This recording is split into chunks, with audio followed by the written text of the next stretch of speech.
Assalamualaikum students. I hope you are fine. Welcome to Psychology with Muqaddas. Today we are going to study lesson number 7, Evolutionary and Genetic Basis of Behavior, PSY 610, Neurological Basis of Behavior. इस lesson में हम देखेंगे important developments जो हुई हैं Homo sapien की. Homo sapien mean modern human being. Stereoscopic vision है. Stereoscopic vision ऐसा विजन जो आपको गहराई में देखने में मदद करता है या फिर जो लॉन्गर डिस्टेंस पे देखने में आपको हेल्प करता है. ये इंप्रूव हुआ है with the time being. And then bipedalism mean आपके जो दो पैरों पे जो वॉक है वो है बाइपेडलिज्म. और जो पेल्विक बोन है जो आपको हेल्प करती है वॉक करने में, दैट इज इंप्रूव्ड और शॉर्टर हुई है, उसकी लेंथ और वाइडर हुई है मैन में. दिस इज इंपॉर्टेंट एमसीक्यूज जो हाईलाइट कर दी गई हैं इस पैराग्राफ में. एंड देन क्वेश्चन है आपका important, why bipedalism is an important change. It is important, क्यों इंपॉर्टेंट है बाइपेडलिज्म. वो चेंज जो आया है हमें वॉकिंग के लिए फर्स्ट ऑफ ऑल, तो यानी हम उससे वॉक कर सकते हैं लॉन्गर डिस्टेंस पे. एंड देन हंटिंग में वो एफिशिएंट है हमारे लिए. तो this is the thing. This is important questions that can come in your exam. And then next question is there are major developments relevant to the brain and behavior. तो कौन सी development हुई हैं और जो एवोल्यूशनरी स्केल पे कौन सी development हुई है या फिर जो जब हम ट्रांसफॉर्म हो रहे थे, जब ह्यूमन बींग्स ट्रांसफॉर्म हुए हैं मॉडर्न ह्यूमन बींग में, तो कौन सी ट्रांसफॉर्मेशन हुई हैं और कौन से चेंजेस आए हैं उनमें. तो first of all skull and brain size improve हुआ है, ब्रेन साइज इंक्रीज हुआ है, सेरेब्रल कॉर्टेक्स इंक्रीज हुआ है, ब्रेन सेल्स इंप्रूव हुए हैं, न्यूरॉन्स एंड सेल्स जो है उनके साइज की ग्रोथ हुई है. तो this is the important thing, this is the important development और this is the important question as well. Cortex जो है वो इंक्रीज हुआ है हमारा. जैसे कि हम जानते हैं लोअर एनिमल्स में कॉर्टेक्स जो है वो इतना इंप्रूव नहीं हुआ उनका, जबकि जो एवोल्यूशनरी स्केल पे जो हायर एनिमल्स हैं, जो ह्यूमन बींग्स हैं, उनका कॉर्टेक्स इंप्रूव हुआ है और कॉर्टेक्स का ही कंट्रोल ज्यादा है. एंड देन थंब है. थंब जो कि पहले थंब जो था एक मंकी का या जो भी एप का थंब जो है वो बिल्कुल साथ होता है, कंबाइन उसके साथ अटैच होता है फिंगर्स के साथ. अब जो है हमारा थंब जो है वो सेपरेट हो चुका है, तो इस वजह से हम चीज़ों को ग्रास्प करने में हमें हेल्प आउट होती है ये चीज़. एंड देन हम उसको जो है टूल्स वगैरह उसको हम पकड़ सकते हैं, उसको हैंडल कर सकते हैं.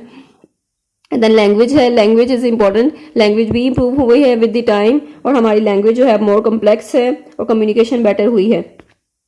And then teeth and jaw and forehead development. तो इसमें जो है वो मेल्स के जो लार्जेस्ट कनाइंस हैं वो फाइटर्स थे, इसी वजह से उनके कनाइंस जो थे लार्जेस्ट थे. कनाइंस जो आपके जो इन्फ्रंट जो टीथ होते हैं वो वाले, और जो फीमेल्स हैं उनके स्मॉलर कनाइंस थे because they are not fighter. तो ये इंपॉर्टेंट एमसीक्यूज भी हैं. देन फैमिली इवॉल्व हुई है. फैमिली में सेक्सुअल डाइमॉर्फिज्म है इवॉल्व हुआ है, जो कि फैमिली के जो रोल्स हैं जो कि उनकी अलग अलग सी रिस्पॉन्सिबिलिटीज़ हैं. मेल की अलग रिस्पॉन्सिबिलिटीज़ हैं, फीमेल की अलग रिस्पॉन्सिबिलिटीज़ हैं. एंड देन सोशल ग्रुप्स है. सोशल ग्रुप्स इवॉल्व हुए हैं. पहले उन्होंने केव्स में रहना शुरू किया, फूड शेयरिंग स्टार्ट की. तो इस तरह आहिस्ता आहिस्ता जो है वो सोशल ग्रुप्स इंप्रूव हुए. And then reduce fat deposits on body. तो जो बॉडी पे फैट डिपॉजिट्स थे वो भी रिड्यूस हुए. जो फर कोटिंग थी वो आहिस्ता कवरिंग जो थी वो खत्म होती चली गई. And then we relied on the fire. And then improved power of stereoscopic vision and other function. यानी जो आपका गहराई में या लॉन्गर डिस्टेंस में देखने के जो परसेप्शन है या मेमोरी वो भी इंप्रूव हुई है. And then evolution of the human brain. तो एवोल्यूशन ऑफ ह्यूमन ब्रेन जो है this is important question as well. यहाँ पर उन्होंने बताया है, कंपैरिजन करते हैं, जैसे एलिफेंट्स का ब्रेन साइज क्या है, वेल्स का ब्रेन साइज क्या है और मैन का ब्रेन साइज क्या है. तो दिस इज इंपॉर्टेंट. और सेरेब्रल कॉर्टेक्स के बारे में है, जो हमारा हायर एनिमल्स जो है उनके कॉर्टेक्स जो है वो इवॉल्व हुए हैं, इंप्रूव हुए हैं विद द टाइम बीइंग. तो ये है कि Homo sapien is the highest animal, यानी ह्यूमन बींग्स जो है वो है और उनका सेरेब्रल कॉर्टेक्स जो है वो इंप्रूव हुआ है, इंसेफलाइजेशन हुई है, यानी कि सेरेब्रल कॉर्टेक्स का कंट्रोल अब ज्यादा है.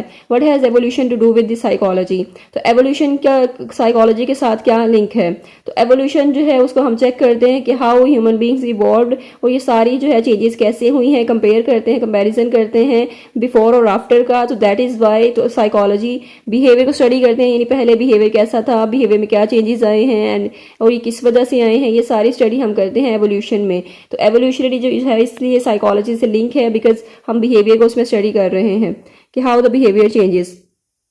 एंड देन नेक्स्ट है एवोल्यूशनरी इन्फ्लुएंसेस जीन्स, यानी हमारे जो जीन्स हैं उसको भी एवोल्यूशन जो है वो इन्फ्लुएंस कर रही है और एवोल्यूशन से इस तरह चेंजेस आ रही हैं हमारे जीन्स में और हमारे बिहेवियर में. एंड नेक्स्ट है नेचर नर्चर डिबेट, और ये बहुत अच्छे से नर्चर जो है वो डिबेट इस तरह चली आ रही है, बट इसका जो है एक रिजल्ट निकला है जो कि उन्होंने कहा है कि जेनेटिक का भी रोल है और इन्वायरमेंटल का भी रोल है. तो दोनों चीज़ें जो है has an important role on the behaviour.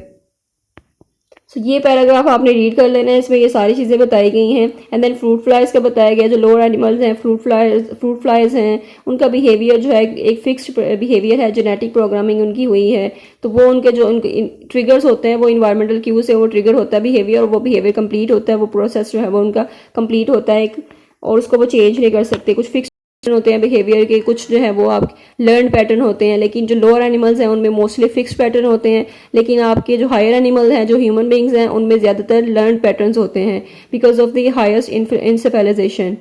And then innate completely determine only learn, यहाँ पे इनेट यानी कि इनेट जो पैटर्न है, बिहेवियर पैटर्न है, वो जेनेटिकली डिटर्मिन है, उसको आप चेंज नहीं कर सकते।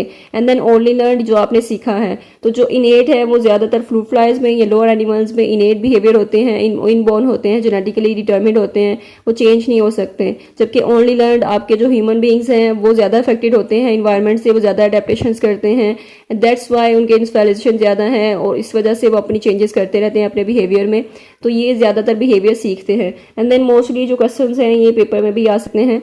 The question is do genes produce innate behaviour, का जीन्स जो है वो प्रोड्यूस करती हैं इनेट बिहेवियर? नहीं, जीन्स का काम सिर्फ आपके जो प्रोटीन सिंथेसिस हैं वो बनाने का है। एंड नेक्स्ट क्वेश्चन है, और पूरा पैराग्राफ भी आपने रीड करना है ताकि आपको मजीद जो है इसकी अंडरस्टैंडिंग हो जाए इस कॉन्सेप्ट की। नेक्स्ट क्वेश्चन है, कैन एक्सपीरियंस अफेक्ट इनेट बिहेवियर, यानी कि जो एक्सपीरियंस है वो इनेट बिहेवियर, इनबोर्न जो बिहेवियर है उसको कर सकता है, अफेक्ट कर सकता है। तो yes, in some cases it can, जैसे कि मदरिंग बिहेवियर है, मदरिंग बिहेवियर में हार्मोनल चेंजेस होते हैं आफ्टर बर्थ, तो we can not induce mothering with drugs only, यानी हम उसमें ड्रग्स के थ्रू नहीं कर सकते add, but this is the natural process. तो ये एक्सपीरियंस जो है वो आपके अफेक्ट कर सकता है इनेट बिहेवियर को। So today is about the lesson number 7. It has done. I hope I made it clear. If you have any confusion, then you can ask question in the comment section. And don't forget to subscribe, like and share this channel if you like the video, if you like our effort. Thank you so much. मिलते हैं next video में. Till then, take care. Allah Hafiz.